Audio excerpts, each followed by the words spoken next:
Hello ladies and gentlemen, back with another recipe, a soup one, a Vichyssoise.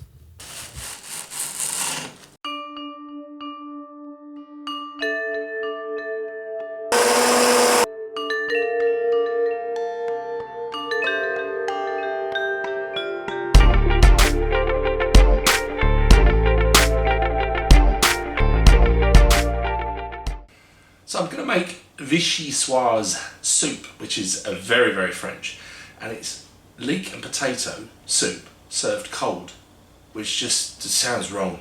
It just doesn't sound right at all, does it? You think about chilled soups, you think about like gazpacho or maybe avocado, cucumber, these sorts of things, and they're really lovely, fresh, and you think, yes, that makes perfect sense. But leek and potato soup served cold, it should be absolutely minging, but it isn't. And anyway, I'm going to show you how to make it, and I hope you give it a go. Alright, so while you see the images on the screen, I'm going to describe what I'm doing, and also try to give you a little bit of the history of this dish.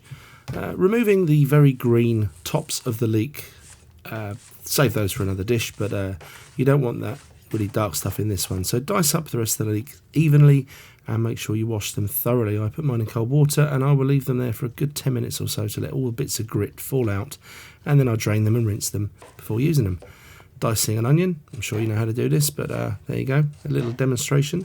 So Vichyssoise originally would have been called potage parmentier, after a chap called Antoine Parmentier, who in the 18th century made cooking potatoes very, very popular in France. So many dishes that had potatoes in them would have the name Parmentier. Louis the, I think 15th, X and V, that's 15, right?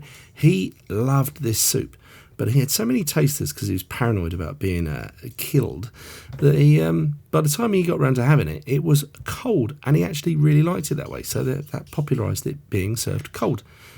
Now, what you saw me doing there was peeling some nice red skin potatoes, or good floury ones, russets, Maris Pipers, anything like that really, it's fine. And just evenly cut those up into portions like that. Okay, no oil in this recipe, but you can substitute this butter for oil if you like, but the classic just with butter. And we're going to put those thoroughly washed leeks in there, and we're going to sweat those for a little while. Don't worry, those stragglers went in. There they go.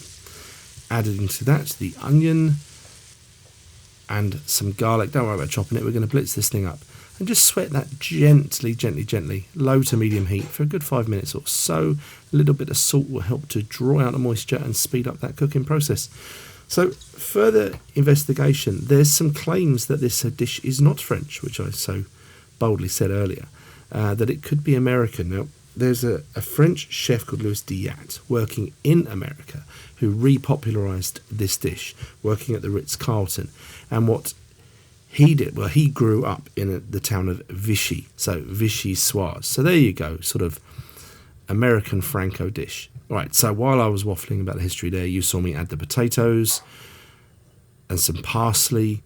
That is some chicken stock, homemade. I'll put a link in the description to that, but you can use stock. You can use vegetable stock if you like. It's not a problem.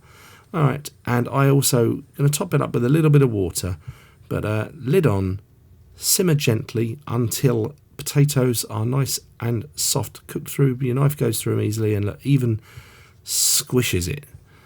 Beautiful. Time to blend this up. By all means, use a liquidizer. I'm using my stick blender or immersion blender until it is well smooth. Really, really smooth. Make lots of noise doing this. Wake up the missus. Testing for bits. Now there will always be some little bits and particles in there, so that's why I'm putting it through a chinois. No, sorry, a conical strainer. My apologies. Slightly larger holes. Nice and tough, this thing. You can then put this through a much finer mesh chinois if you like, or sieve, but I think that's unnecessary. I just wanted to get the little, the big bits out. Now cooling it down. You can do this a day before and just pop it in the fridge if you like, but I'm in a hurry here. So cold water in the sink, stir it until it is properly cold, not room temperature, cold, because we've got to adjust the seasoning of this. This will be served chilled, and so it must be cold when we taste it. In with the cream. I reserved a little bit there. I think in the recipe at the beginning I said serves 4. This serves about 6, by the way, sorry, that's wrong. So we're tasting. We're going to use salt, that's some sea salt, and I'm going to use some white pepper again because I don't want to have the pieces of black pepper in there. So just keep tasting it, adjusting the seasoning until you are happy with it. And that is your, basically, that is your Vichyssoise done. So when that goes away in the fridge, what I'm going to show you next is a little technique that I learned. This is a very classic way of presenting this dish when I first did it back in the 90s in a very fancy restaurant, a French restaurant. And what we did is we would make these little mini piping bags out of baking parchment. So what you need is a triangular piece. I think you would call it an isosceles triangle, with one side longer than the two other sides, and that longer side you have facing you. You can see my failed attempts to the left where I couldn't remember how to do this. Fold the edges in. I hope this makes sense. Making a cone, and then I'm going to show you a close-up view now, not of my ball patch. You can see there I'm bringing it so tight that it's completely closed at the end. Then fold that. I used to have to make loads of these. I used to just stack them up, leave them in a glass or something. And then what I do just before is I pour a little bit of cream left over into that. Right then, so let's serve this thing. So that bowl has been in the fridge as well. Chilled bowl, chilled soup. So get your portion in there, and now you'll see what I do with this. Now I think the cream's a little bit too thin. I could have sort of put a whisk through it for a couple of seconds to thicken it up a little bit. Would have made this job a bit easier. But there you go. If you're interested in doing it, that's how we do that. I know. Well fancy and completely unnecessary, but you know, that's what garnish is all about really, trying to make things look a bit more snazzy. And then with a cocktail stick, just sort of run it through and you create a, I don't know, a flower pattern, a spider's web, or just a total mess, whatever.